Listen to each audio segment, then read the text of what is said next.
Hello, and welcome to the Old Farm Bus Podcast. This is the back of the bus session. Hello and welcome to the Old Farm Bus Back of the Bus Sessions podcast. Today I've got a very old mate with me. I love him to bits. I'm so excited about this. Welcome aboard, Dathan Horridge. Hello, I am on a bus. You really are, I'm mate. on a podcast. How are you feeling being on a bus doing a podcast? Really good, man. Have you ever done a podcast before? No, this would be the first. Literally. Yeah. After all the conversations we've had in our life, and even the one we just had in the kitchen, you have to do a podcast, bro. You are designed and suited for podcasts. You've got so much to say. Well, I shall dip my toe in this one, see how I swim. Now, matey, I'll usually with these podcasts go for people's origin stories, build it up, get to sort of where they're at now. With us, I love you to bits. We've been on a huge journey together, but I know we've not seen each other for a good while. And while I've not seen you, you've had a bit of a journey going on. I've been in rehab. Yes, there we go. So I'd like to start there. Yeah. And then work our sort of way back. 100%, yeah. Old Dathan, new Dathan, old Dathan, new Dathan. Sure. What made you go into rehab? What actually happened to you? Was it a pivotal moment? I crashed into the back of a taxi after having 8 pints. Oh. Yeah. I knew something was there. I heard there was a crash, but I didn't know what the situation was. Yeah, so. Okay. So, basically, I'd left a job in October, a really well-paying job at this warehouse that I was enjoying. I was about to leave it, but then this incident happened. An employee yelled in my ear, kind of what's caused a threshold shift in my ear, where the hearing went down a bit. Really depressed me, and I started drinking and smoking more than I ever have done. I didn't apply for any benefits, anything. I just started to spiral, and I just started drinking and smoking more and more and more. And the most irresponsible part about this is that I would keep driving. Now, I was very used to driving with maybe 2 or 3 cans in me. And I'm not proud of that, but that is the reality. And I went, ironically, to a men's mental health gig in Nottingham, put on by this guy called Jay Sandu. And it was a wonderful evening. Because it was around November and around Christmas time, it was very busy at the bar downstairs. And it was taking ages to get served. And me... And David, actually, who was there, and we were like, well, why don't we buy 2 drinks at the same time? Because that makes sense. So we started just buying 2 at the same time. But then he had to go, and I just carried on even though the bar was clear by the end of it, I just carried on this too. And I just became really, I just wasn't conscious, and I was just in this, I can't really remember my set, and I'm really ashamed of that, because I don't often black out, and I just noticed that there was just this patchiness. So then I finished the set, and then I'm saying goodbye to people, and then I'm walking down the street. It's all happening like, and then I'm sending a text to my friend in Heenan saying, "Don't worry, I'll be over soon." I'm about to literally get behind the wheel after 8 pints. Not a single part of me has chosen to stop and to reassess what I'm doing. I drive. I think I'm looking at the back of this taxi. I've been driving for like 10 seconds, and this taxi's slowing down a bit, and I'm just kind of like, I'm just grooving a bit, and then suddenly I'm just staring at 2 airbags, and that was it. And I'd done this right in front of a parked police car. Thankfully, no one got hurt, and thankfully I got in trouble for it, and it was a massive wake-up call. I'd had this victim complex that enabled me to be able to drink and smoke this much, because of the fact that I felt I'd been wronged. I felt like I'd had this incident happen to my ears, and it just really, I'd focused on that, like overly focused, and I'd stopped paying attention to the fact that I was putting myself at risk. Every time I got behind that wheel, I was putting others at risk. Incredibly inconsiderate. But I'm not going to, give myself so much of a hard time over it, because I'm thankful for it in a weird way, because it got me to rehab, it got me to the Providence Project.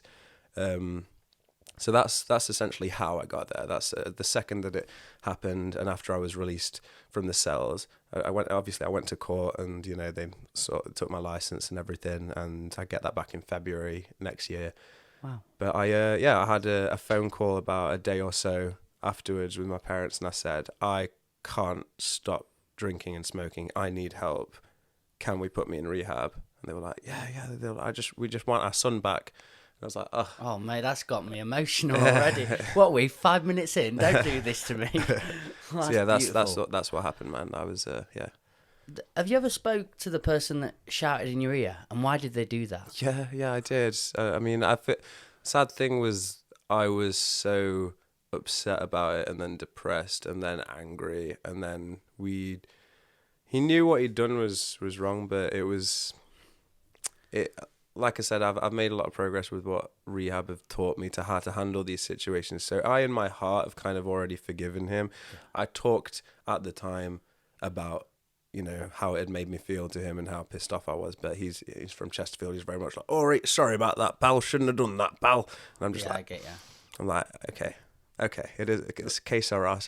That's you. Yeah. I need to find my solace, so I need to know how I can deal with this situation. Yeah. And it's saying your piece, but then not wanting them to act in a certain way, and you're in your head going, I wish they'd just say da da da da da da da, but it's not what he can give to you. Yeah, so exactly. This is what they do with the Serenity Prayer. You accept the things you cannot change, and people are a big part of this. But that is down to a fault. That's how I got into rehab. But as for rehab itself, holy shit. Go on then, let's jump in. Let's go in there, baby. Gonna start dissecting parts of that story, but I'm already ready for rehab. So go on then, take me through the doors, what you presented with, and how you met. What is the whole situation like? Okay, cool. So just in the build up to rehab before I actually went, when I knew I had my set date. Jumping story. No, it's okay. You little kangaroo. That's me, hoppity. I basically in the build up to come into rehab, because I knew I had my set date, I thought, let's party. And I didn't have a license, so I wasn't really going to get in any trouble. I drank and smoked so much to the point I was already sick of it before I got to rehab.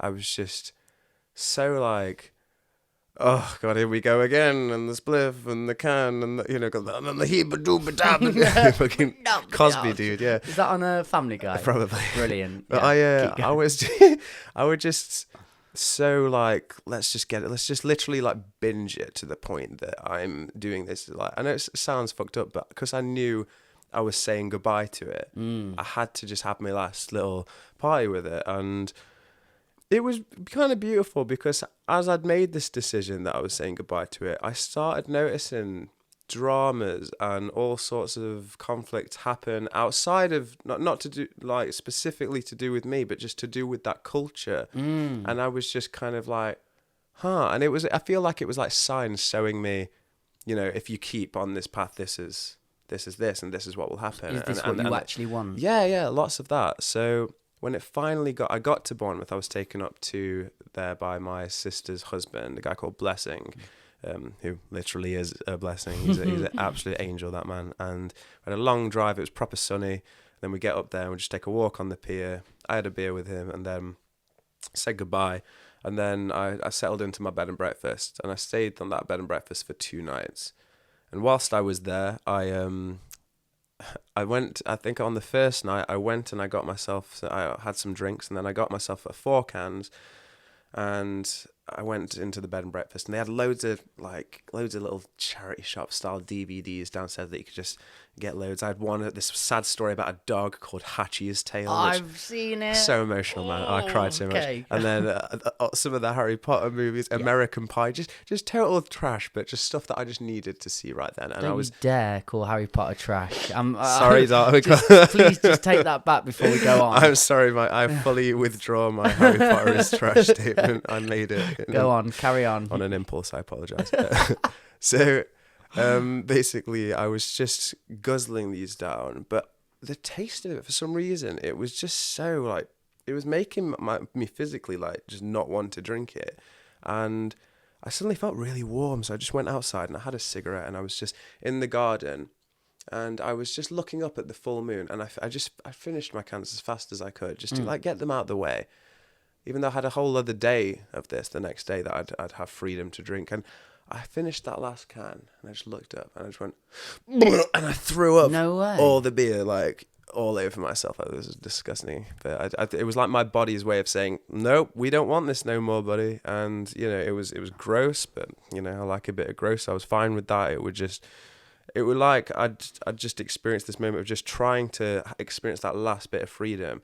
But in my body was just so ready for rehab. It was just like, nope, don't want this. So the day before rehab, I literally just didn't drink, even though I had the ability, the freedom to. They wouldn't have, you know, crucified me for it, but I just walked around the pier and I just listened to the ocean waves, and I just sat and I just stared and watched, you know. So that sounds creepy when I say I watched people, like I'm just there like, hey, boring. I was just observed. Yeah, I was just very much just like, okay, like let's just. I've got the choice, and I'm kind of putting it into action now. And then it came to the day, and, you know, here we go. I'm at the gates. So to speak. We're at the gates. We're at the gates. And something I love in the story, though, what you said, you've forgiven yourself now for the crash. 100%. Because looking back at it as well, it could have been so much worse. Nobody got injured. That's got to be the number one. I didn't think I could have lived with myself if I'd have killed someone or really injured someone. Like, I feel guilty about treading on snails, bro. Like, when it comes to in terms of humans, like, that would just such a.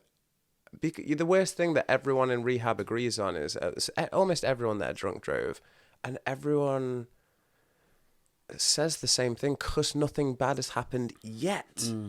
We think we're in control of it. That's the madness of the illness. We think we're in control because nothing bad's happened yet. But I've given friends lifts home after having a pint. I've given, you know, I'm not proud of it, but I've had to forgive myself for it, because the best way that I can forwardly forgive myself is by choosing not to drink and use drugs again. That's how I do it. So like, ultimately, I get to the gates and they take me in there and they take me upstairs and they breathalyze me, because some people on the day down a fucking pint of vodka and then go in. Do they send them away if they do that? No, that's totally allowed, because they're alcoholics. Of course. So, you know, sorry, you're not coming in, mate. I know, this is what I thought, like, I'd get in trouble if I was drinking on the day. That's why I almost tried, you know, but this is not the case. Some people would literally, like, just, like, bottle of wine, oh, wow. and then walk through the reception door, you know? Yeah. But the thing is, what I didn't know, I learned a lot there, because I didn't know this, but if you cold turkey detox someone from alcohol like straight away, it can kill them. Yeah, it can go into fits. Alcohol's the worst one, isn't it? Most big things you time. can cold turkey from, but I've heard alcohol's for some reason is the worst one to cold turkey especially the longer on in your age. Do you know what that is, out of interest? Do you know why it's so dangerous to cold turkey from alcohol as opposed to other substances? Yes, because it's a depressant, and the way it works with the nervous system is it is immediately removing it from the system with almost no warning, can cause the body to go into fits, have seizures, and in some cases swallow their own tongue. And this is all to do with this kind of just like the nervous system has such a sporadic reaction to having this thing which has got very used to receiving taken away, just like that. Okay. So basically, It's good like, knowledge, though. Yeah, I find it very really interesting myself. So what they do with people that are on the detox is they give them this thing called Librium, which knocks them the fuck out. What is that? I don't actually know what it is, but it's this weird, there's just this medicine that literally helps get rid of the shakes, you know, and stuff like that. And I was in the detox house with 3 people that were on Librium, but I wasn't on it. I was just given sleeping pills because, you know, I used a bit of weed to help me sleep. Like Valium style stuff? Or? They were called, I forgot what they were called. It began with, like, it was Oxy something, but it was... It always is. Yeah, always something like that. But yeah, all I had to do was take them, and you'd have them, and within 50 minutes... Oxycontin or something like that? I'm not sure. Okay. I don't know what it was. We'll spend the rest of the podcast here and just until we get it. I'll just say loads of Oxy words. Let's just Google some pharmaceuticals. So, yeah, we're all sort of more chill in this room together. So yeah, they take us into the centre, and they take a picture of us, and this is how I looked upon. Get it to that one that you're good at knowing where to put pictures and stuff. My skin was proper scaled. You can't really see. Well, legs, yeah, but I can it was very see that hard, really and well. it felt like fucking sand to touch. Like I drank and smoked that much that like I just started to break out gradually. Do you think stress was within that as well? 100%. Huge Stress, part of it. anxiety, depression, all of it. You know, the cocktail of neurosis. Not a great combination, is No, it? no, definitely not want to take to Sunday dinners. It was tough, but like when I came in, I was just so petrified because you make assumptions. You think you're going to meet loads of smackheads that are just going to be all like 40 or 50 years old, and they're like, "Who's this new one? You haven't been here for long enough." And it's not like that. There's 25-year-olds in there. There's 30-year-olds. There's like 18-year-olds in there. There's so many varying ages. Demographic of people. Yeah, big time. And that obviously made me feel better. And not just that, but so many different walks of life. I was just going to say different walks of life. People that you might not on the surface of the world just bump elbows with, as they put it. But you do, because you all have the same thing. And the relief that I got was everyone spoke the same language as me. As in, not in terms of accent, in terms of addiction, in terms of everyone had that thing where they can't just have one. And you kind of felt like, oh, well, at least I'm being understood here. Yeah, I'm with. I feel immediately like I understood. But Is it abstinence based that you're working towards then? Everybody there as a collective? 100% abstinent based recovery. They have a zero tolerance for once you're in treatment. If you go out and use, if you relapse, that's it. Like, you know, you can be moved out that day. So it was in terms of like going into this detox house. So you're there for a few hours just to reintegrate. You're given a folder with some interesting like modules and stuff, and then you're taken to this house where you're on 24-hour watch for a full week. Just because the first week is the hardest. The first week you're looking at that fence, you're thinking, could I run over that fence? Could I hop over that? You're looking at the shops and you're thinking like, man, if this supervisor wasn't here, like, could I get a beer? But in my mind, I didn't really get solid cravings. I was just grieving. I was grieving the loss of marijuana and the loss of alcohol.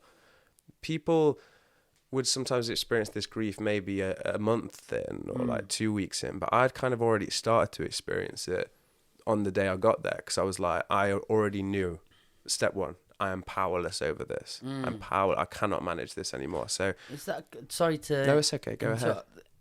From somebody, what's the difference from an addict and somebody that struggles to moderate and have moderation in their drinking? Because for people that need abstinence-based recovery, Yeah. or for people that need to learn discipline, Okay, sure. how do you know if you should go to that space like rehab or not?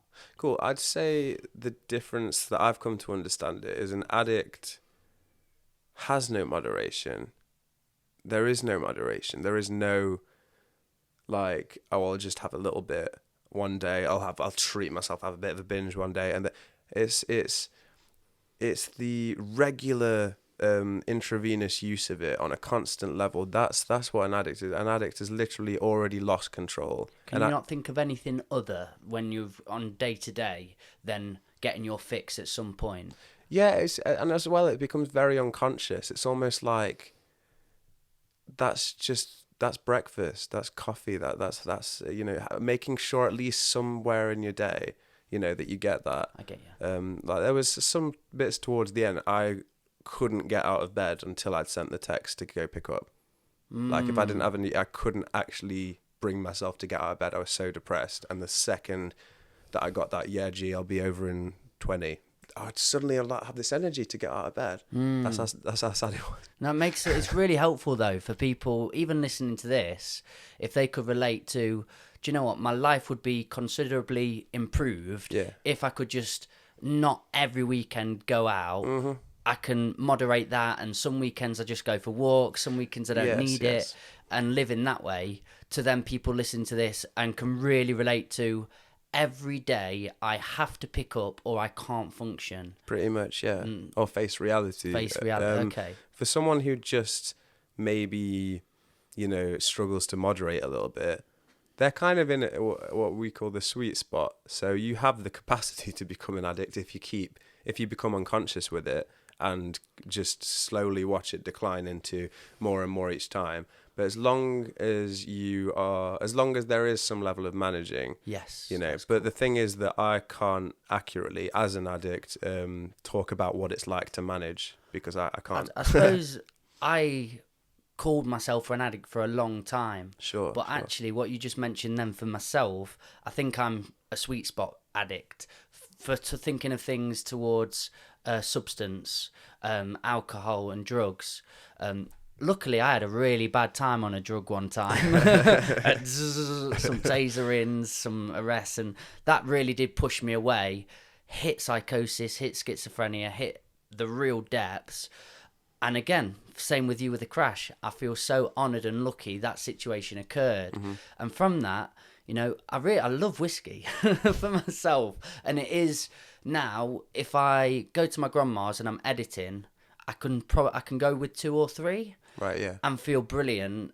An edit's been done and that's good, but I'm not thinking about it. I could not have it for another week or so now. Sure. So I think I falsely gave myself an addict badge, and it was unnecessary for me. And I put myself in a bracket that caused myself upset rather and shame attached to it. Yeah, yeah. And I didn't need to go down that path. I just needed to learn the discipline attached. But because I do have elements of that, and I could slip into it if I didn't have manage, like you said. Yeah, yeah. I can be empathic towards what you're talking about and the brain set there. Yes. Because I have had it before. Yeah, so, dude. yeah, that's really interesting. And I want you to keep on with where you're at with Sure, the story, because it's sure. really helpful little side note for just me there. Yeah, 100%. Happy to be of Thank service. you. Gonna give you a big smooch after this. Oh, my days. Buy me a drink first. Wait a minute. No, we use humour to deal with it. It's fine. So yeah, we were in the detox house, and in that first week, it was hard. It was hard. Yeah, it was hard. The second night I wanted to leave. Life was hard, wasn't it? Yeah. Well, I went to life feelings, living with 3 strangers that were off their heads on Librium. They're giving it 4 times a day, and it's just kind of makes them a bit like, you know, they're just a bit like this human lava lamp. The conversation be very scattered. Oh, mate, they'd forget shit. Like, after they'd say it, they'd fall asleep all the time. Like, literally, you see some of them, like, when we're actually at the centre, just going like, and then someone would just have to push them, and they go like, and they go on the other side, and they're just like this pendulum. But I wasn't on any of that, so I felt extremely alienated. But they had a live-in counsellor that was literally next door to me. Knock on him at 2 a.m. and I'm just like, I hate this, man. I want to go home. I hate this so much. And he's just like, all right. And it's this lovely ex-addict called, this lovely addict in recovery called Les. And he's just, he's just fully like, it's all right. The most, talks to me about the positive elements of me being here, just basically grounds me a little bit, makes me feel less alone, listens to me, holds a safe space for me to just, like I said to you before in the kitchen, all addicts, we have this childlike defiance, and mine was like, arms crossed, stood on top of the pillow fort, like, no, and I was just like, so didn't get any of the people that I was with. One of them turned out to be one of my best friends, who's called G. Is this beautiful man from Macedonia. Is about this big. It just resembles like a koala bear. It's just the sweetest man. The other one was this lady called Bex, who, she was there for alcohol. Not like, we didn't leave on the best terms, but we left on okay terms. But she was, she was struggling. She was very bouncy, high energy in the detox house. Very, very, and I liked that. I think me and her got along back then. But then there was this guy called Joe, and I really struggled with Joe, man, because Joe, I won't go in too much because, like I said, there's damaging elements to gossip or talking down about someone. But what I found difficult about Joe was that he was there for cocaine. He was extremely aggressive, and he was 22 years old, and he was just like this human box. He was just like this just shoulders and chest, just a walking square.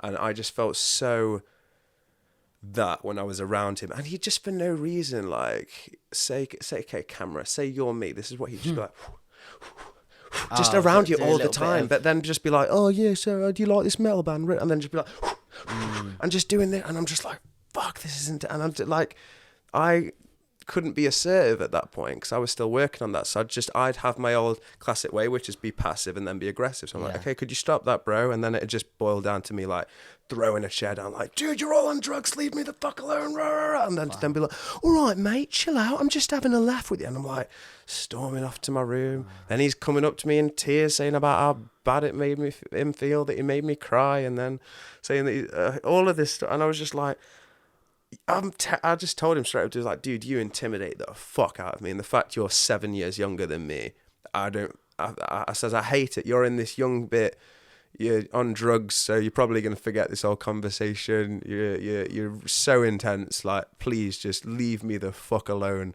you know. Wow. And he's going like, I love you, mate. We've got to be friends, like, no matter what. And I'm like, oh, just stop, you know. Finally, and this is the first week. This is the first week, Mike. How long are you there for? 4 weeks. Oh, well, you got 4 weeks. 4 weeks before I ended up extending, but yeah, okay. 4 weeks. Yeah.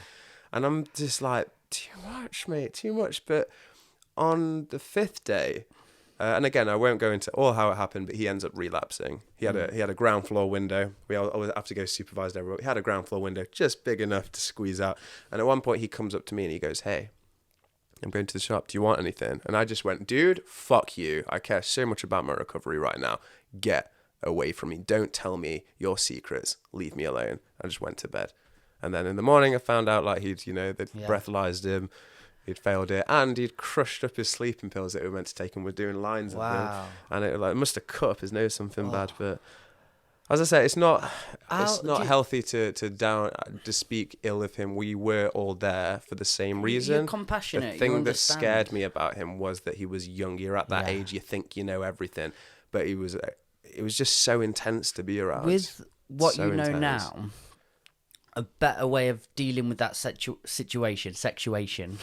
I would have been more assertive straight from the get-go. Because boundaries, are they important in I was recovery? Just people-pleasing at first. I was just like, oh, that's really funny the way that you nearly punched me. And actually, you know, and deep down, it's a resentment that yes. you harbour. This is the problem with being too passive. Yeah. You resent, and then the resentment comes out builds either in and aggression. builds. So I hadn't learned by that point to be healthily assertive and say, man, that's really making me uncomfortable. Could you not do that? I hadn't said any of this, so I just was like, and then it just burst out, you know. And obviously, in retrospect, this was unhealthy, but I get that he had it.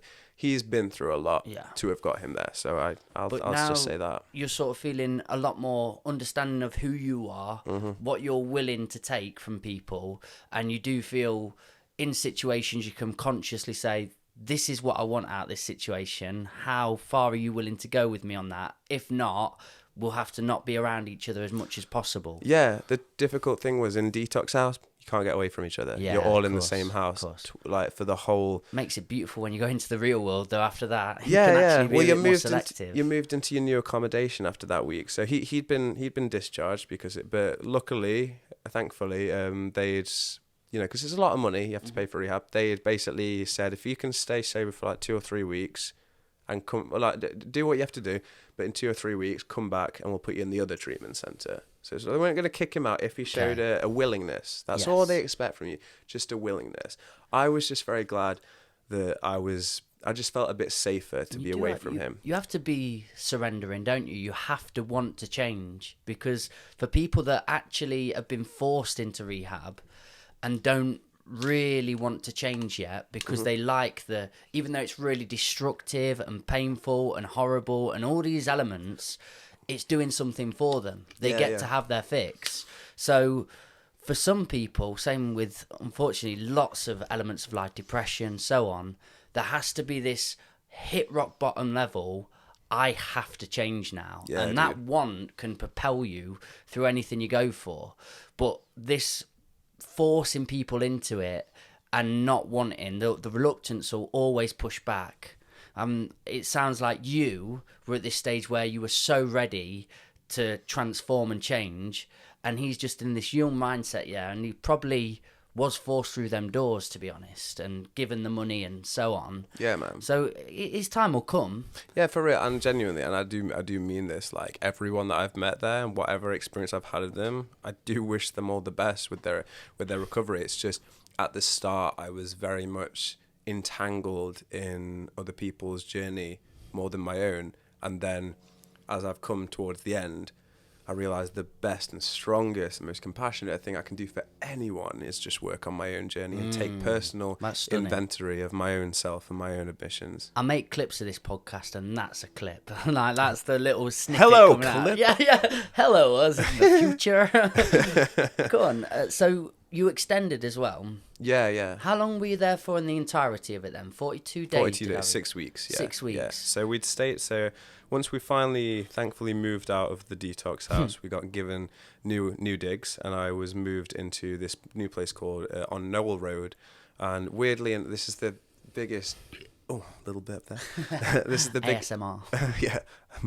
This is the biggest trip ever. But you know, when I was having that last beer in the garden, and I was just looking up and I threw up all over myself, the house opposite was Knoll Road, the accommodation that I would end up actually staying in. That's some serendipity right there. It's crazy, right? Yeah, that's cool. As well. Awesome. Yeah, so you threw up, you had your last moment with staring alcohol. at the house I would get better in. Oh, some poetry there. Yeah, mate. absolutely wild. Got me going, that. I couldn't believe it. Beautiful. But we went there, and it was just so good. Like the house had a conservatory, the kitchen was immaculate. My room, like the room I'd stayed in the detox house, nowhere to like, it was like a little shoebox. Everyone else got a huge room. I had a shoebox, no desk or nothing. I was just having to do my diary, crumped up. I want to talk to my lawyers. I didn't have no lawyers. I was an addict, man.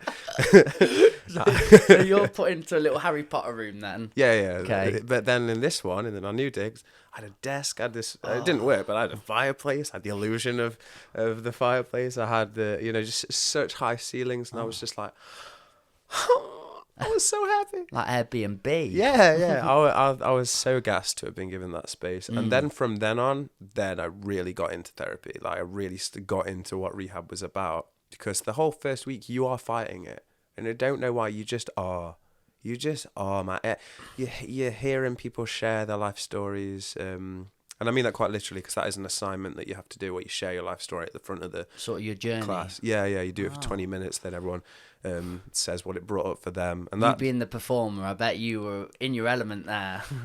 you think that, but... Really? Was it a bit different? Mate, it was terrifying. My life story is sad, but also, like, I didn't realise how... and that's what one of the counsellors said after he heard it, because I thought, I went in there saying it's really dark, and I said anyone who's have to walk, if anyone gets triggered or they have to walk out, that's fine. But like, I was like, it's dark, my story. And Steve Spiegel, the guy who founded the actual Providence Project, like he oversaw my reading of my life story. So I'd been there for 8 or 9 days, 2 days into this new house, and I finally managed to do it. And I got through it, I got through it okay. But he said, I just want to say, Dathan, I don't think that was dark. I just think it was quite sad, actually.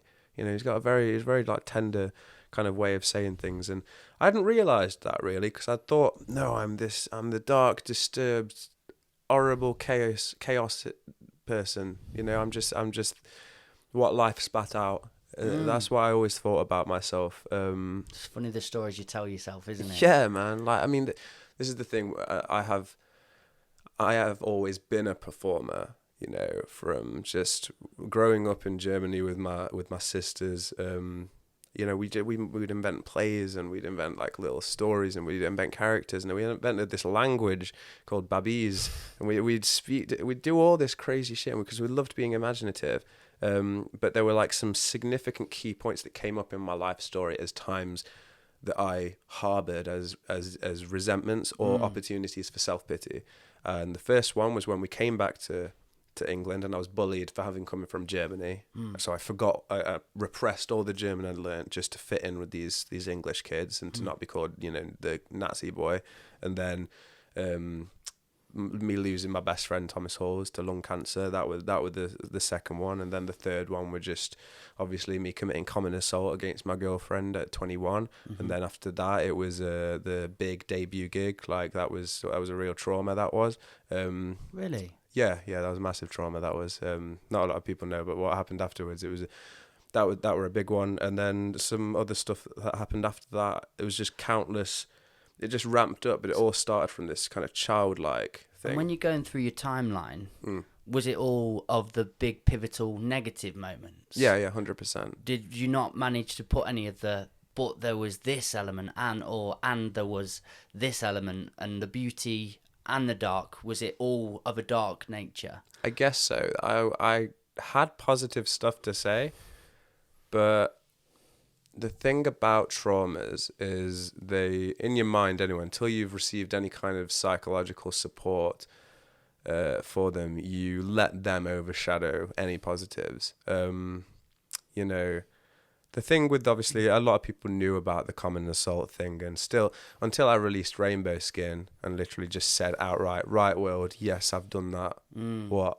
You know, and just kind of like, I'm trying to heal here. I get what I've done was awful, but I needed to put that statement out, because I'd always... need redemption in the world, don't we? We do, mate, because at the end of the day, I know I've been a whatever, but I do have the immense capacity to be teachable and to learn, and I knew that my narcissism and my lack of education and my toxic behavior had caused me to act out against this girl when I was 21, and that had, in my mind, no matter what positive thing I did, I was always like, yeah, but I'm a monster deep down. I always knew that. I've labelled myself a monster. Yeah, and the thing with big, because I will get back to the rehab thing, but this is something that I need to get out of. Like, this contributed to why big fell apart, like at the end, because I'd been working up to that moment. That moment of releasing big to the public was going to be my moment of redemption.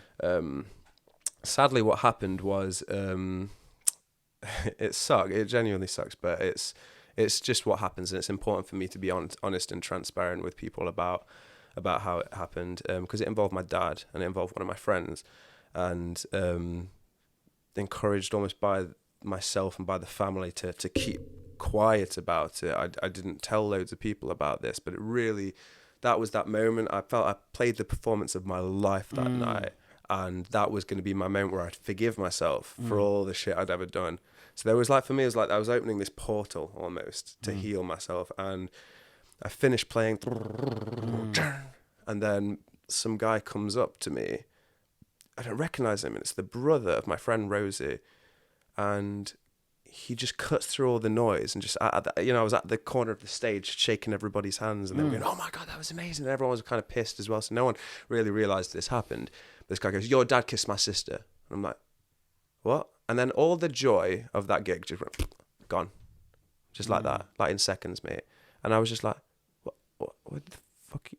What? And nothing made sense. I was like, what the hell are you talking about, man? And then I was quite pumped, and I said, what the hell are you saying? And I kind of looked at him in are we about to scrap way? And he just went, sorry, and he ran away. And I was like, what the fuck was that? Then everyone's going, yo, mate, that was amazing. And in my mind, I'm hearing this, and I'm just looking around and going, and everyone's going, that was what, Dathan, that was so good. And I'm just like, and I'm not there.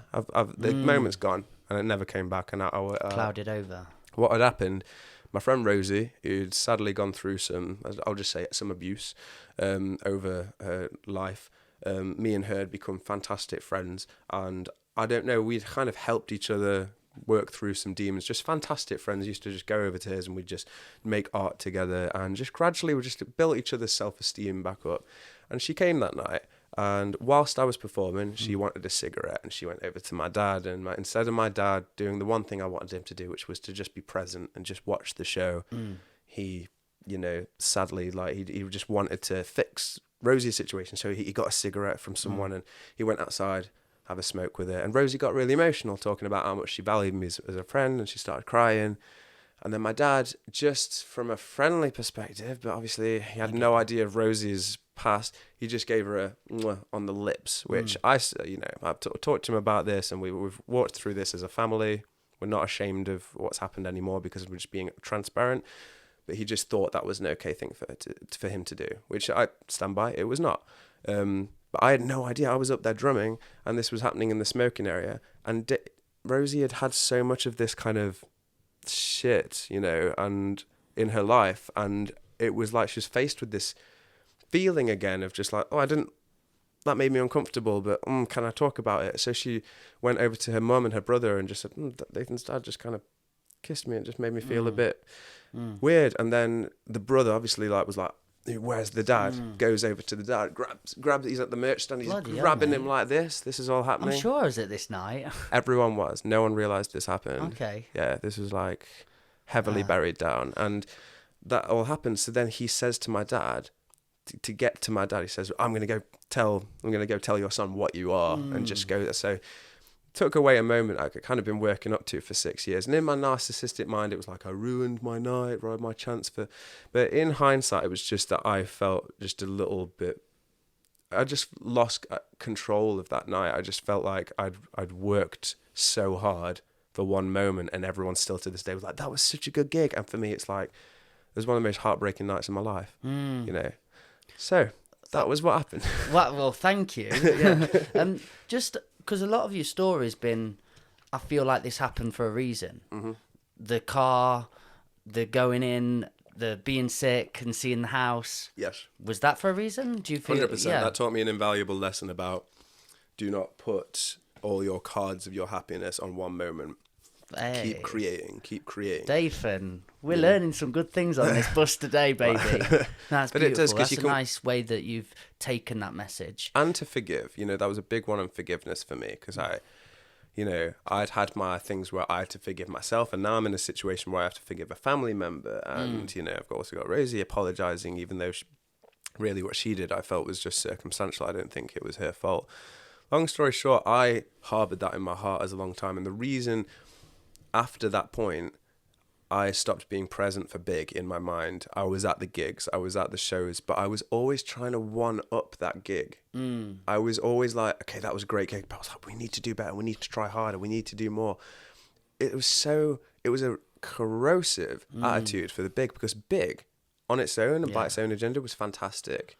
It was absolutely fine, but the only thing that killed it was my insatiable urge to make it something more. And how many people were in Big Four? It's five. It was Kelly, Gabe, Bruce, Nick, and me. Yeah, because they're 4 different people, all on their own little journeys in life, their own little values, their own little wants, their own vision of what it is. 100%. And if it's not quite discussed and agreed upon, and boundaries aren't set, then you're trying to drag them through a life that you have in your mind to live. 100%. And they're going, oh, actually, I thought it was just playing with mates or whatever That's was. all it was, but I couldn't see it as that. Yeah, I had such what's called delusions of grandeur. Yes. I was going to make it, and I was going to get there no matter what. I get you. That's what I kept telling myself every fucking day. And sadly, it was a bit too much for Gabe and Kelly, understandable, just because they were quite young. And then with Nick and Bruce, like, I love those guys to pieces, but like I took them for granted. I took them completely for granted for what they were doing, and they were just trying to help me. They were just trying to remind me of just what music actually was. What Going, it is hey to man, you, look, yeah. woo, and Bruce just going, You love this shit. and me just going, yeah, but how are we gonna succeed from this? It was so childlike. Can I ask in nature. just that character of you that really wanted to succeed, really wanted to become something, make it, quote unquote, whatever that is. Yeah. Where's that stem from? Do you know who that character is and why it exists so strongly? That's because I'm Jesus. Yeah. No, it's You are to me, mate. no. That just comes from. I don't really know. I don't know the origin. Okay. I just have always enjoyed creating, and the funny thing was I've always enjoyed creating, but then I got to these bits where if I got so much validation for it, I thought, well, it must be my task to have my name in lights, and I don't know exactly where it came from. It's never been directly said to you. That's awful. Sorry. None of that. Sorry. It's getting edited out, that bit. Little burpolino. Sorry.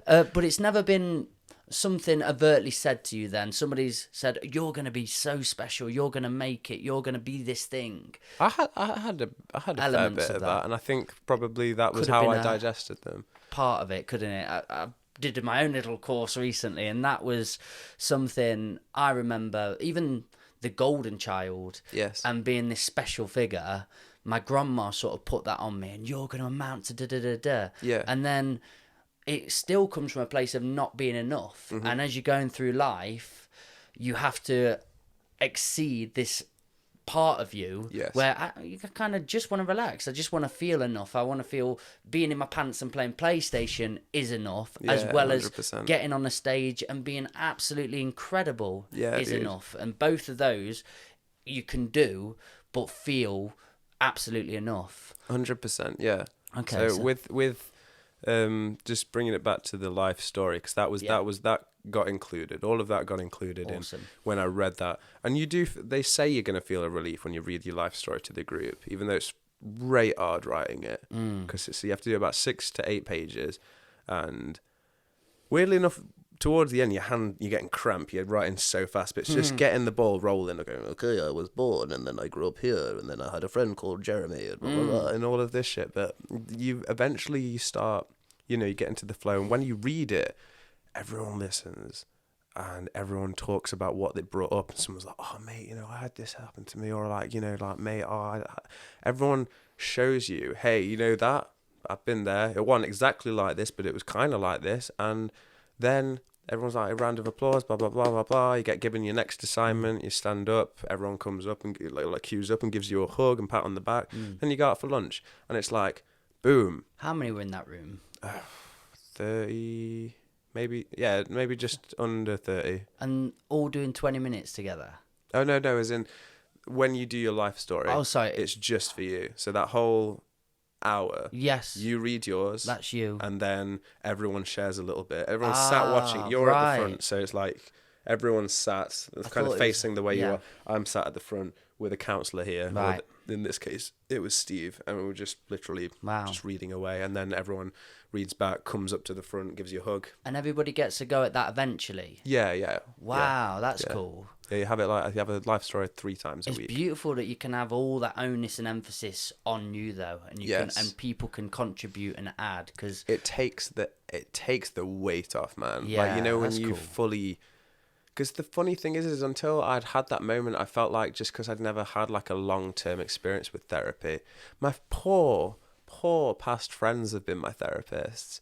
Yeah. And I really emphasize on poor, like, in hindsight, like, God, they've taken an ear beating. You know what I mean? Like, just truthfully, like, you've probably beaten your ear a few times with what's happened to me. But the thing is, the problem with the way that I used to say it was never resolved. It was just, we're talking about the weather, and then the next thing I'm going, oh, no, this happened to me in France, and someone's like, holy shit, and I'm just, it's this whole, like, tangent thing that I'm going off on, and it never felt like it had any focus or resolve. Whereas if you read it all concisely from the start to when you were born to at the end, and you go, and then I came to rehab, that's me, and everyone's like, just like, oh, cool. And you saw there with there an agenda of fixing. Before, when you're doing it with friends and it's all confused state, there isn't actually an agenda of fixing yourself. It's just saying it for saying its sake, because you're having that connection thing. 100%. But they don't know what to do too. But when you're all in this area together for the focus of fixing, it's got a completely different tone to it, hasn't it? Yeah, man. Yeah. And I mean, in terms of, I could fill 5 podcasts amount with what rehab was as a whole, so I will definitely try to keep it relatively concise. But after that assignment, we were given, the consequences assignment, and that's a similar layout. You're at the front of the class again, but it's a lot more the consequences of your using, when you first started using, how it made you feel, how it affected people. What was the 4 things you lost, and I was like, direction, I lost time, I lost friends, I lost, care about myself, health. I guess. Yeah, health. There's countless ones, but to see it all there and be reading, like, okay, let's say, like, what was the times you tried to moderate or use or cut down on your behavior, and then it says in brackets, by doing this, you've already lost control of your addiction, that you might, like, try to, I'll only have 3 cans today, or I'll save a little bit of weed for me the next day, and it's by doing that, you've already lost control. It's just this mental aerobics you're performing in order to just prove to yourself, I've got some level of control over this, but you don't. And when you read your consequences, you do this thing which is really hard, called the 5-year relapse letter, which is writing to yourself in 2027, and the 5-year recovery letter. Now, the relapse letter is assuming that you leave rehab, and it's somewhere along the journey in 5 years you've relapsed again, and it's writing to yourself or a loved one (brackets if you have any left). And it's about, mine was to myself. It was like, "Dear Dathan, rah rah rah, you idiot! Like, you've thrown it away," and you just kind of say, "I'm living with homeless people now," or "I'm this," and you put your own personal projection over what you think may happen if you were to relapse, and it's scary. The discompassionate but honest way you speak to yourself. And there's the recovery letter, which is obviously the one we're trying to make come true, and it's like, "Well done, Dathan, you beautiful man, rah rah rah, you're still doing the program, blah blah blah," and it's, you realize where you actually want to be. You want to make that recovery letter come true, and it's all about like positive future envisioning. And then again, similar thing. Everyone speaks about what it brought for them, and again, that can be really sad because people tell you some, some powerful stuff, and then big round of applause, and you get through it. And so those were the like big assignment ones. A typical day of rehab consisted of waking up and filling out the diary entry that we should have done the night before on the kitchen table in a hurry between coffee and breakfast. I did get better at doing it the night that I was meant to, but most of the times we'd haphazardly do the diary entry of the night before, and then we'd walk to rehab. Luckily ours was about 5-10 minutes away from the centre, not far at all. And then we get in there, coffee with everybody. Hello. How did you sleep all right? What did you watch on Netflix? Like, "Oh, you're looking well." Everyone's just super lovely. Became such a family by the end of it. Like, I love those people so much. And then we go in and we do the morning affirmations. And this is fun to start the day, okay? And this is fun. So it's like, "Right, morning everybody. Dathan, addict. Hello, Dathan." And then just like read what's on the whiteboard. Getting better. Am I getting better? I think I am. Higher power, please help give me the strength to get better and take accountability of all my actions. Rah, rah, rah. Today I will get better by ... And then we think of something. So it could be like, just being honest with myself. Rah, rah, rah. And then my affirmation is, and then we say an affirmation. And it's typical to say, "I am capable of change," or "A journey of 1,000 steps starts with a single step," or the other one that I had on the other week was, "Broken crayon still knows how to colour." And we'd have these really, or like, I if something, metaphor. they're good, right? Yeah, man. If something goes wrong in your life, yell "plot twist" and keep going. All these funny little affirmation kind of things. They really set the day off. And we had this guy join us called Robert, who's from London. He's a governor. Yeah. And he's so funny.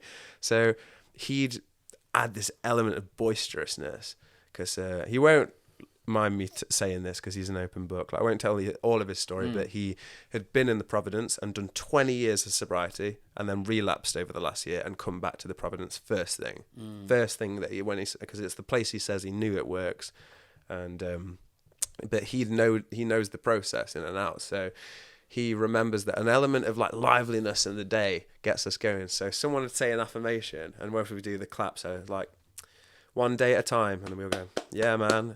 He'd like say like, "One day at a time," and he'd go, "You know the score." And then it'd be someone else. It'd be like, someone like, "My affirmation is, it's time to wake up to the truth." And he'd go, "Wake up!" And he was so like, I love him. And then the funny thing is, every time he spoke, it's like, "Morning, everybody. I'm Robert." We'd all go, "Robert." We'd like growl. And just There's a proper little community being built. Yeah. Isn't there? And this is the first Beautiful. 10 minutes of the day. This is the first 10 minutes of the day in rehab, and then we meditate. What a good tone setting that is. It brings everyone out, and it says a nice. And I love the playfulness as well. So important in life. A big part of it, because one of the biggest fears for anyone in rehab is that it's going to be boring. We're going to be singing Kumbaya every day, lighting candles. Please tell me that came out at least once, though. We might have sung Kumbaya once, ironically. So that's 10 minutes in, you've had that. Then we do a meditation, and some people walk out for that. Towards the end, they were encouraged to stay, but like, it's not for everyone, but it's encouraged that you do it. I got a lot from it. Not compulsory, but it is very, very good. Helpful. And we all sit there, and then it's like, the lights get turned down, the waves come. It's like, I'd like you to envision yourself. You're sitting with your feelings, and whatever comes up, and you're just sounds lovely. It's lovely. It's like ocean waves or ambient tones. Cleaning your teeth, I suppose, it's good to do, and it would be very beneficial if you do. But if you don't, it's not going to end your world, sort of thing. Yeah, Is that yeah. an idea around A little it? bit. I'd encourage. I mean, step 11 is to seek salvation through prayer or meditation to whatever God, whatever your understanding of God is. It's God, as they say, it could be a group of drunks, great outdoors, gift of desperation. All of these doesn't have to be this Dog man in the sky. backwards, he says that in between us. Woof woof. Yeah, It doesn't have to be a man in the sky so much. The whole idea of what God is literally just a power that you can't abuse, a power you can't control. Because everything, as addicts, anything we can control and manipulate, we will if we're not taking our own inventory. So a higher power, mine is the sun, right? I use the sun because I literally it's big. It's always there. I see it most days. Thank you for keeping us alive. Thank you for keeping us alive, son. As far as I know, I can't abuse the sun. I can go like. That's as far as I can go. Imagine with it's doing that back at you now. Like, oh, you. Why did you do that? I hate that. I hate it when you do that to me.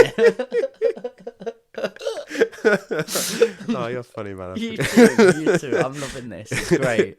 But so that's what the higher power is. So through meditating, you're just kind of stepping away from being Dathan or being Mikey and just literally just being in awareness. And then once that's over, it's like we do the serenity prayer, and we'll do that right now. So I say, God, as I understand him, her, or it, grant me the serenity to accept the things I cannot change, the courage to change the things I can, and the wisdom to know the difference. And we all get up and go for a coffee. I agree with all that. Yeah. Then we come in. How long was the meditation for? Sorry. Meditation? 10 minutes. 10 minutes. Not too long. That's a beautiful time to just sit. Okay, that's perfect. Then you do your prayer, and then you're having coffee together. This is a hoot. It's just a big holiday. No. Yeah, the only thing that you need is just to have had your life fall apart a little bit to get in. That's the passport to get in. But the cool thing about after you have a lot of breaks throughout the day. So first break, then affirmation meditation, then another break, then group therapy for an hour and 15 minutes. And group therapy is the tits, man. That stuff is fantastic. And that first week, you're just told, don't worry, just sit back, see what happens. You don't have to. You can feel free to join in if you want, but nothing's expected of you. You're just there to see how it goes down, and it'll be like passed around. So do a little check-in and say how you're feeling. So I'm Dathan. I'm feeling all right today.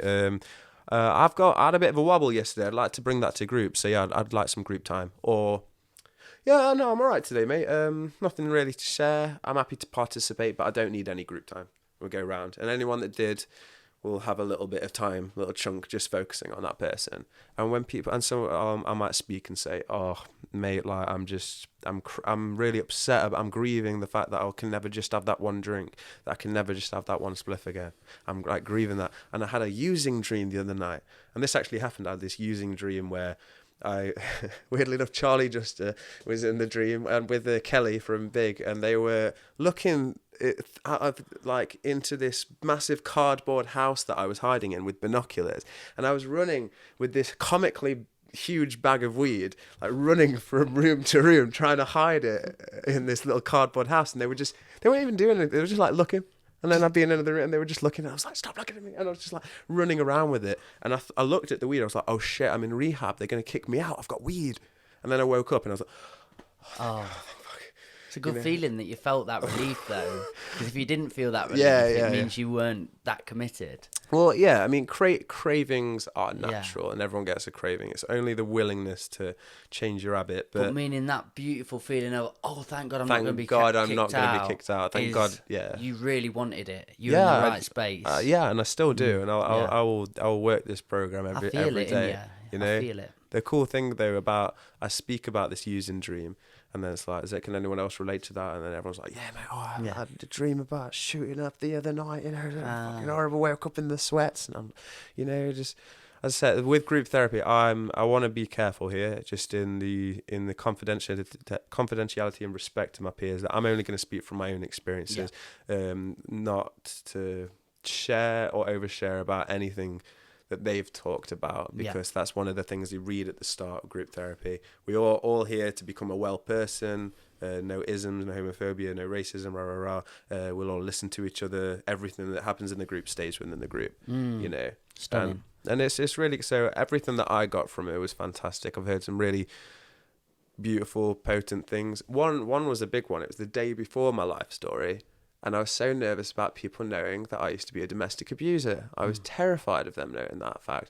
And I told them straight up, like in the group, and I just started like ugly crying. I was just like proper, just beside myself. Yeah, proper. I was beside myself. And a girl walked out the room as I was talking about this, and then she came back in to tell us that she had been a victim of domestic abuse, and that made her feel sick knowing that, and that made me cry even harder. And I was just like, I'm so sorry. And this girl, which is an absolute angel, and again, I won't say her name or anything, but she just had said, no, that's just what it brought up for me. She's like, that's not your fault, that's just what it brought up for me. And I mean, me and her become fantastic friends. I mean, she's checked on me today, like she has helped me a lot. But to get some level of validation from someone who'd gone through that, and for her to say it's okay, like that's something you did, it's not who you are. Just like, wow. Because I was, for years, I was just like, no, but I am. I've done all these. It don't matter about these good things that I've screwed up. They're like, yeah, but were you educated? Did you have any compassion? Did you this? Did you this? And I was like, no, I was just a scared, angry little narcissist. And we're like, well, yeah, of course you were. Of course you were acting like that. Of course you thought everyone hated you because you didn't like yourself that much. And I was just like, you know, it was such a relief, but I was just like, man, I wish I'd known this earlier. Yeah. You know, so I got a lot. No regrets, but Yeah, and group therapy taught me. I remember saying before I told them about this, I said, I'm scared that if I tell you guys what I've done, that no one's gonna like me anymore. No one's gonna like, all of you that have started to like me in this first week are just gonna be like, nah, do one, pal. And it weren't like that at all. You know, that the thing that's encouraged in therapy is you are honest, and you know, it's a difficult one, because ultimately that is still something that I in terms of how society views it, I'll always be a little tentative about it. Yeah. But I had opportunities to actually bring that up again towards the end of my treatment there, to help someone who was going through it, in terms of someone who was, you know, not necessarily on a physical level, but she was getting a lot of mental abuse from her partner, and she was saying how that was affecting her, and I was able to use my experience to basically just kind of elucidate where his head might be at, you know. But as I could talk all day about that, but the thing that I valued a lot from group therapy was all the taboo, all the, oh my God, we can't talk about that parts of life you can talk about in group therapy with zero judgment. Again, it comes back to that factor, you're all in the same place for the same reason. So you're with a bunch of people there that all have their own stories. Yes. That they've attached shame to, they don't feel proud of, they're hateful towards. So they're just there sitting and listening with compassion. Yeah, and going, we get you, we're with you. And in society, when you're saying it out to everybody, they're all on completely different rides of life and completely different places. So that's where you get convoluted conversation from, because they don't get it. But 100%. Now these people who have surrendered to it understand they're not perfect, come in this unperfect, perfect group. Yeah, pretty much. We're all flawed. Yeah, we're human. 100%. And a lot of people who are out in the real world think they're unscathed and they are perfect. Some people do, at least. Yeah, there's a thing to that as well, a big thing to that, because this is why addicts continue to perpetuate the party even when they know they've fucked up, is because they no longer fit in with the people in life, I guess, who haven't fucked up yet. Think they haven't. Yeah. Haven't really done anything that intense or that traumatic to someone. And I'm not in any way saying go out and be a dick, because that's the opposite of what I'm trying to say, that because some people can just not understand, I would never do that to someone. I can't relate to you. Why would you do that to someone? But there must God, be people, you must be, you know, and they that do that, yeah, but they can't own it still as well.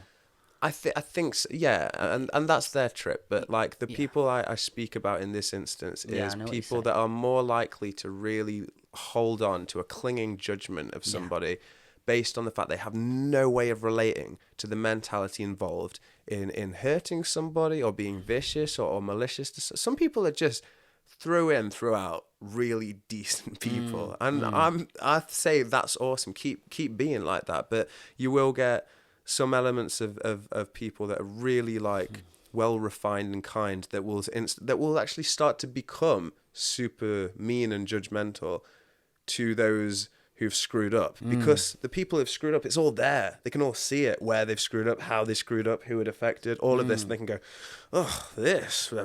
Weirdly enough, that ends up corroding them, and on a long enough timeline, they will become the very kind of dislike that they actually see in that person. You know, which is, it's a tragic thing, but it does happen. I see what you're saying. I used to think I was very innocent, and then I just kept having horrible things happen to me growing up, and then I putting it on to everybody else. And then I was like, oh my god, they're awful. They're awful. They do this. Then I became that. Yeah, you know? yeah. What? Well, there's a saying there. I can't remember what it is, but what you resist, you persist, or something. But it's for sure. That was one of the teachings in the thing I went to recently as well. When you're looking over at other people and what you hate about them 100%. is within you somewhere. So you're repressing it deep down, and it's either a way you want to be more like, or it's a part of you that you're really trying to control and you don't like and you're fearful of, so you're not approaching it or looking at it, and you're turned away from it. So it's to understand we're all human. We all feel a similar way towards lots of things, and be able to look at somebody and go, oh, I see where that's at, that anger or that disgusting people or whatever it is. I go, I know it, but I've just learned to talk with it, reason with it, channel it. And that's just it. It's important. So you're having these beautiful chats. You're meeting people that are so on your vibe now and on your level and with you. I knew vibe would get brought into this chat at some point. The vibe. Did you have any moments of breakthrough moments, or what do you call them? Penny droppers. But breakthrough moments still qualify. My course is breakthroughs, so yours were the penny droppers. Can you imagine the breakthroughs and the penny droppers? Just me. Yeah, the drop penny, the break penny. Yeah, break penny moments. Penny through drop moments. Okay, damn, yeah, sure. I did it. I like that. Loads. And they'd always come specifically when I least expected them, really, and when I most needed them.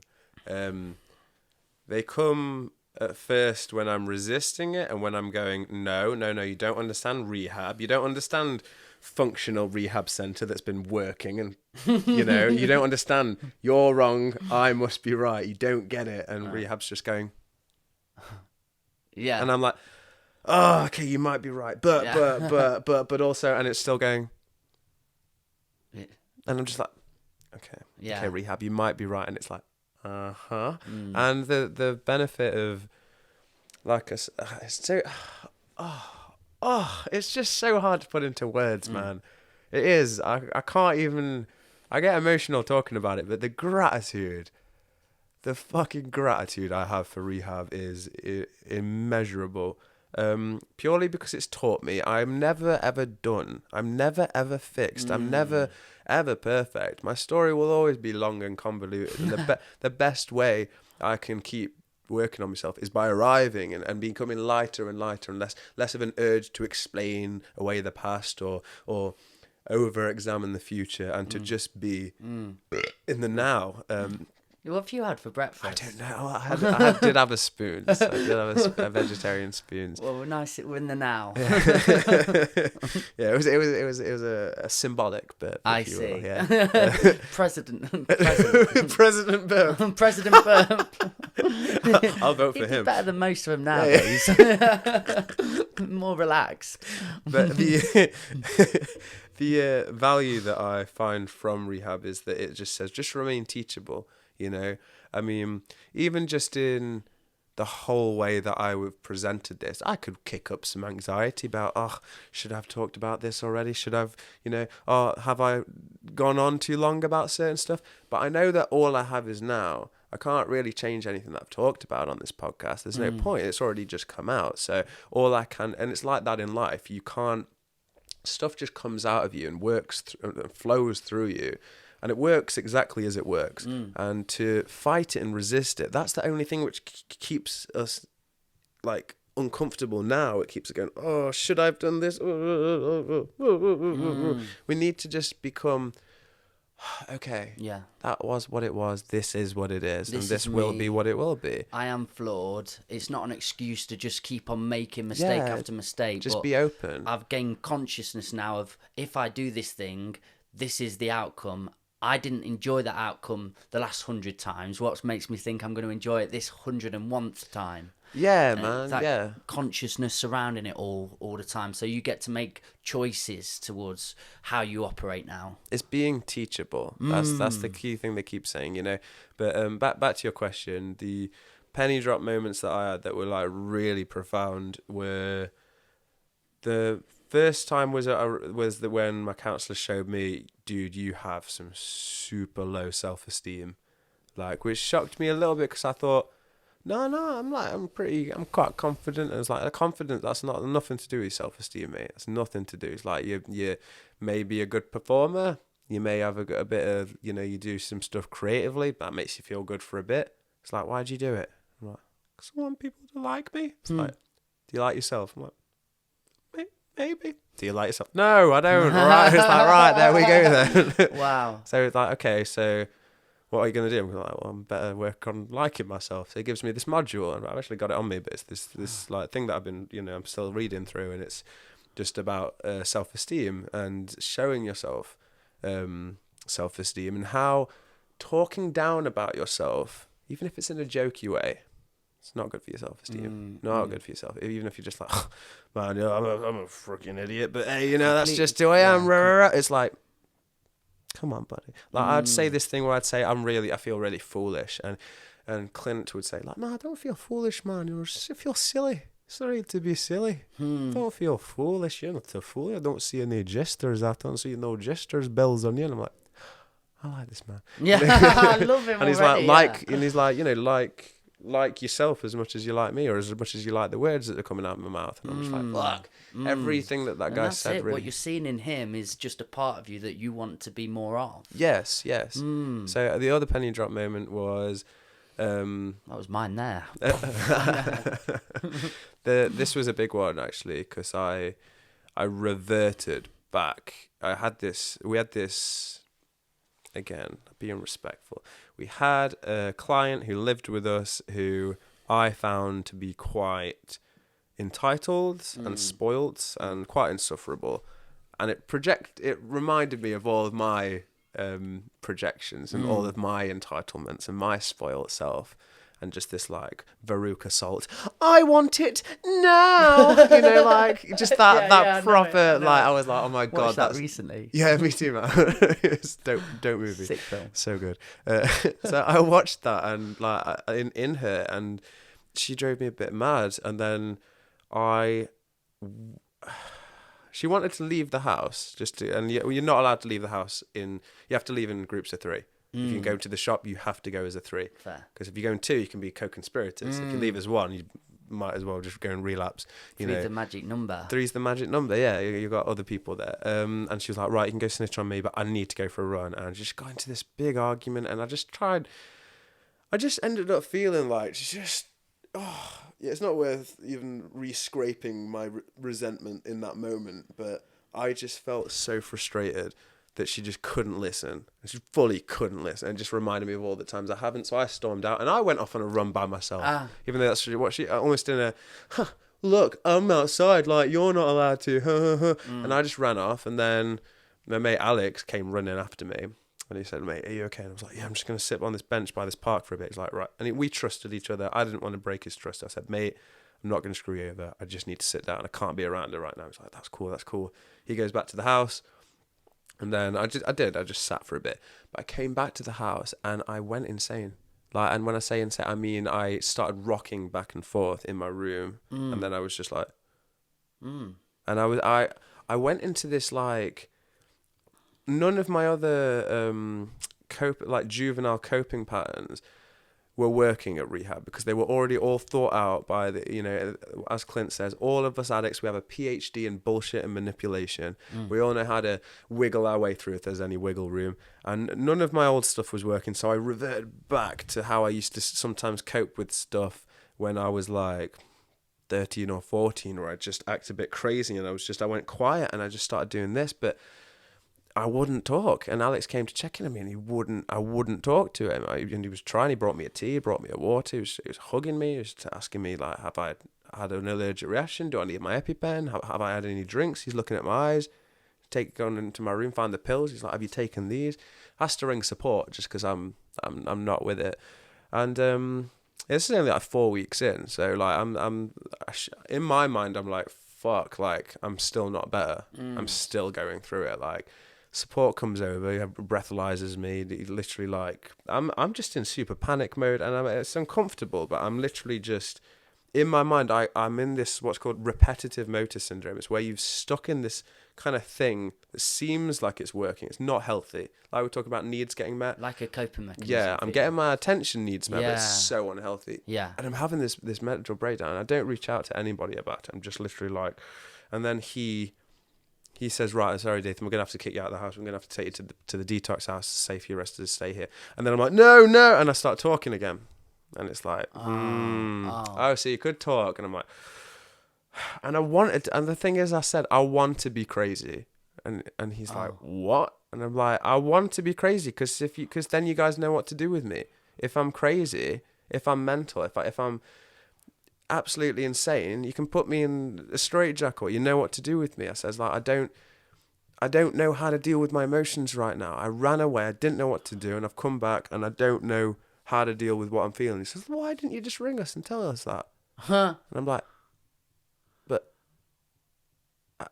and then he's like, yeah, you could just do that. Like, you know, the number on the pinboard, 24 hours for us to come over and help you if you're struggling. Just do that.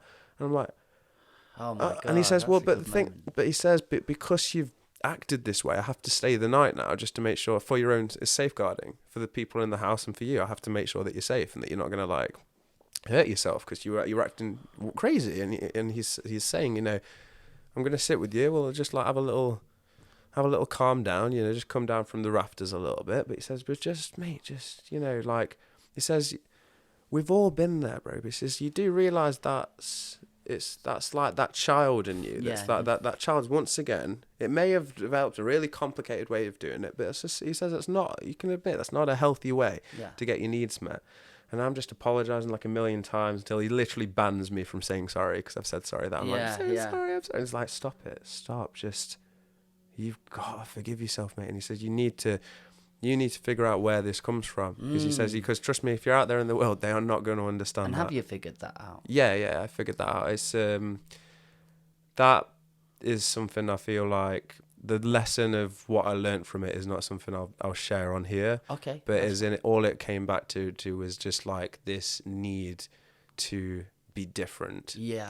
I'd already had that from just being called Dathan my whole life. You know, I've already been like a pretty different person, but there's been a part of me that capitalized on being different and wanted to be.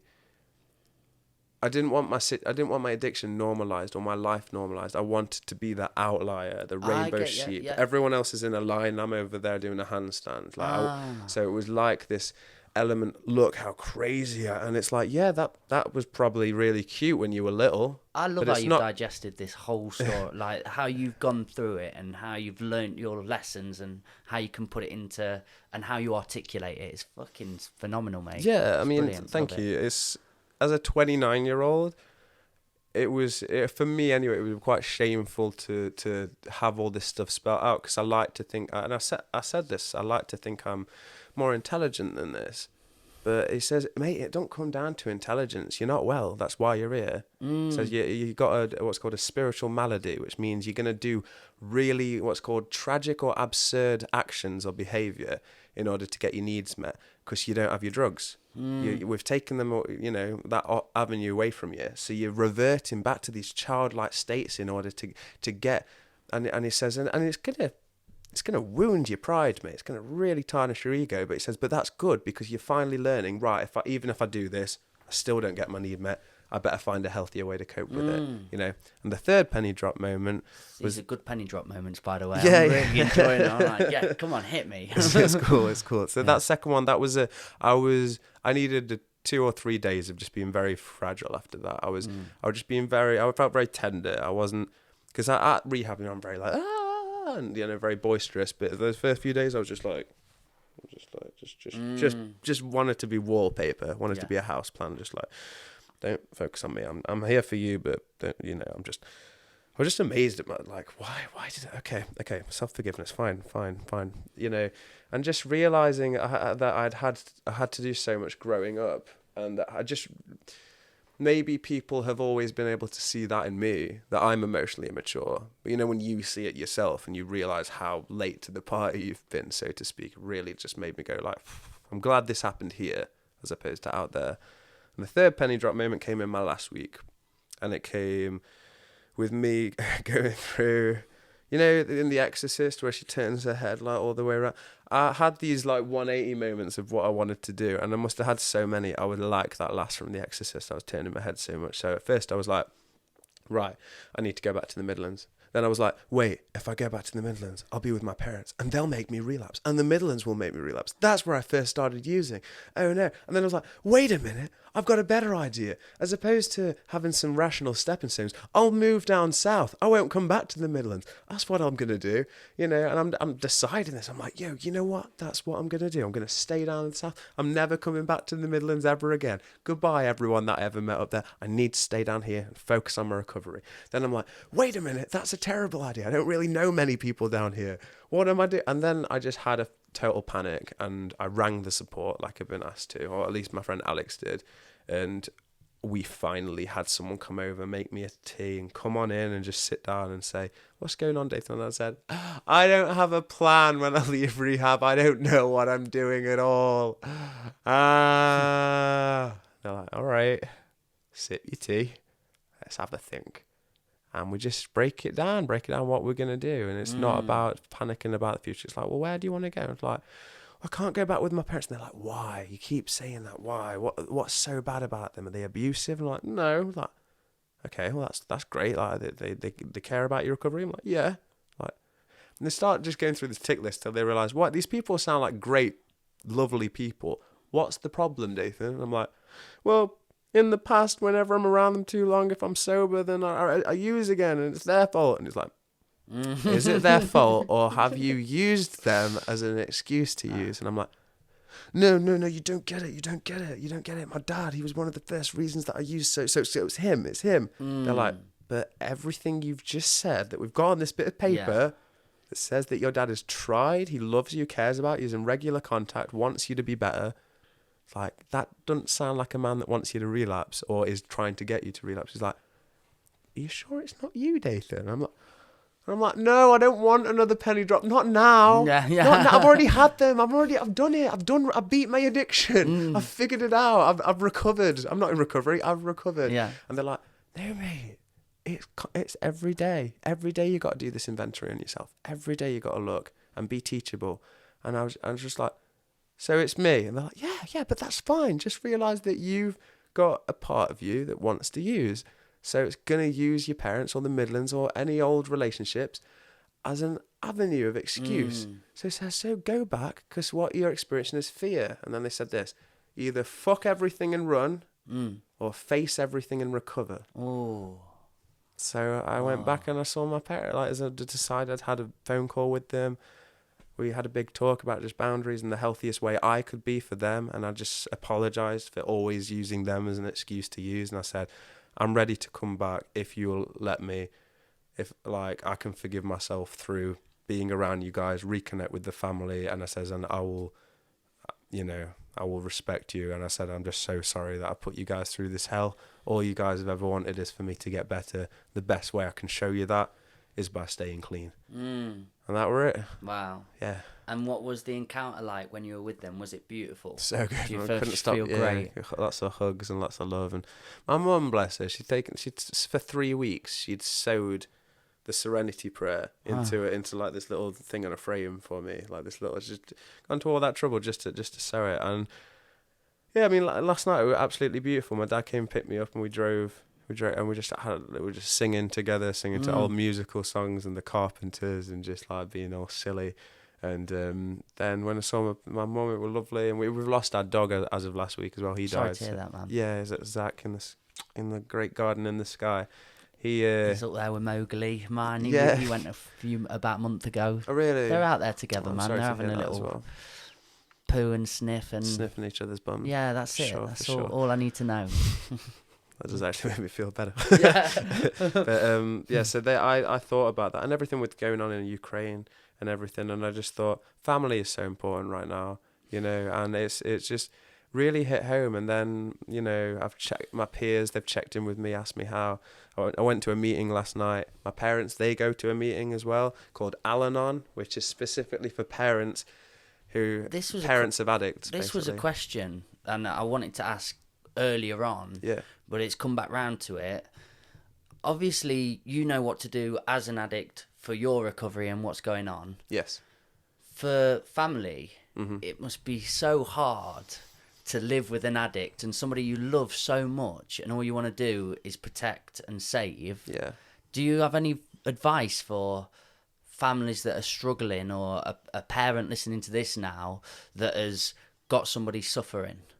Do you have any thoughts on what they could do to help them? Is there anything they can do? Yes. I mean, one of the things with addicts is just get yourself to a meeting. You can put them off for a while, but they do help. Once you actually physically go to a meeting or go to a Zoom one and hear other people speaking the same language, it really helps. My parents, they went to their second one last night. So I was upstairs in the bath doing my Zoom meeting for Marijuana Anonymous, and they were downstairs doing what's called Al-Anon, and that is specifically for parents of people of addicts. So we, as addicts, we use the space to go, oh, it's so hard being an addict. And Al-Anon, the parents all go, oh God, having an addict as a kid, as a son or a daughter, like, and it's that beautiful space to moan about us and feel like they can, because they haven't done anything wrong, but as addicts, we've made them feel like they have, which is the most heartbreaking element of addiction. Is it doesn't just affect us, it affects everyone. A piece of advice is, instead of forcing somebody that you love through it, go and do your own working on you and your own fixing for your situation for you, and thus it may help them in that as a byproduct. Yeah, I guess, like I forget that. I think the thing like I said, with just in terms of giving advice, I'm not a parent. Yeah. My only frame of reference is that I'm an addict that lost control. That is not even.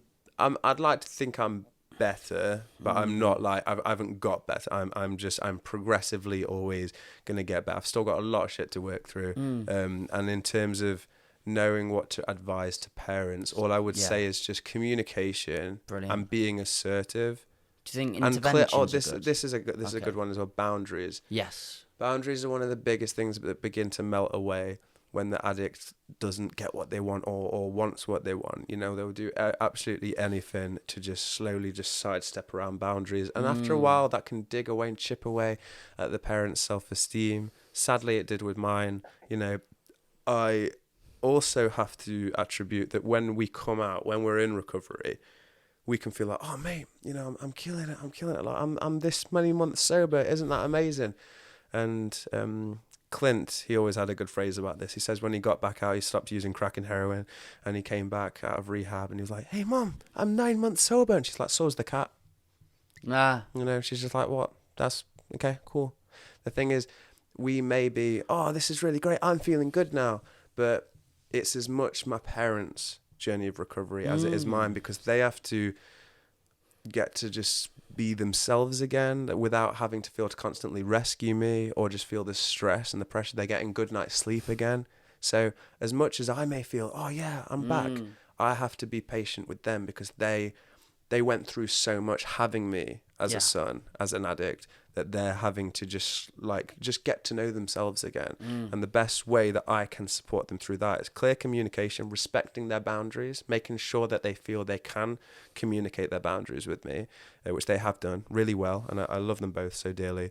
And just staying clean, man. That's literally, when I say I'm in it for the long haul, I feel it, man. get an understanding and an authenticity in people, don't you? Where you go, this is real now. There's no facade. Baby. There's no, here's what I want you to think I'm saying, and here's what I want you to feel. It's just, this is my story. This is my journey, and I'm being really true with you where I'm at. That's all I want to say. What's and all, man. Yeah. Yeah, I'm with you all the way, man. I'm really proud of you. Thanks, man. An amazing podcast guest. Have you enjoyed your first podcast? Yeah, 100%. We're nearly 2 hours in. Oh, we actually? Yeah. What the fuck? We've smashed it. That's crazy. Wow. It's crazy wild. Okay, we just did a great sort of dialogue for parents there. Into this camera here if you want.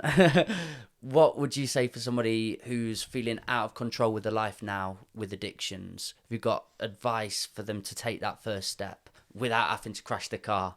Of course, I wouldn't recommend it. Yeah. I'm going to smoothie up for this one just because I need a little moment to think about that.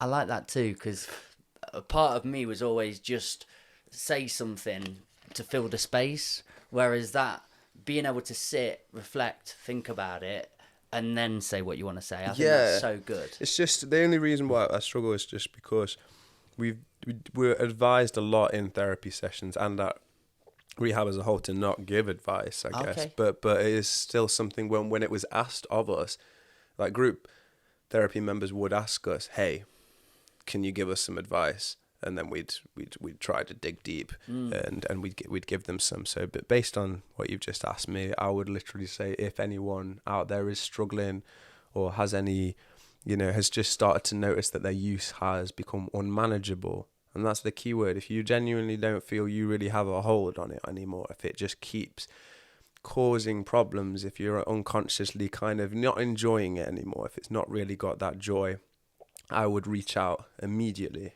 to not necessarily to friends or family, because ultimately you may have already tried that.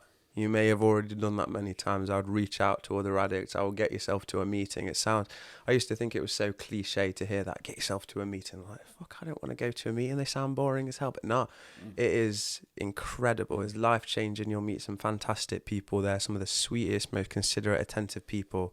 Because when we're not using all that care that we nearly put into measuring out grams or like skinning up or measuring the shots, whatever, all that care goes back onto people and back onto ourselves. Everyone's terrified of asking for help, but the sad thing is you won't ask for help because your life may not have got to a bad point yet. The big thing is this term yet, and I really do feel that that's one of the big elements is that, like, they often say you've hit rock bottom a lot sooner, than it actually has. I do have a little poem I actually come to bring. Of course. I called it Recovery. We can't finish without a beautiful poem. That's the rhythmical white way. The rhythmical white way. And what's your poetry name? Solid Shrusic. Shrusic, man. Shrusic through thick and thin. Oh. All right, you ready? I'm ready. Recovery. Yeah, what did you think? Did you like it? Please tell me that's not it. Oh, God. I was going to throw this mic at you. You've got me built up for nothing. I'm sorry, that was silly. Okay. Time for a realization, coming in live, me and my station, with you in 5, 4, 3, fuck it, no patience, I've got to get this out right now. It's bigger than a box of mountains, prouder than 1,000 pounds, it's louder than a lot of people I know on powder. The power of this point is pure and potent. My mind is opened, not just for the moment, wholly like a mushroom breakthrough or your first MDMA debut, no.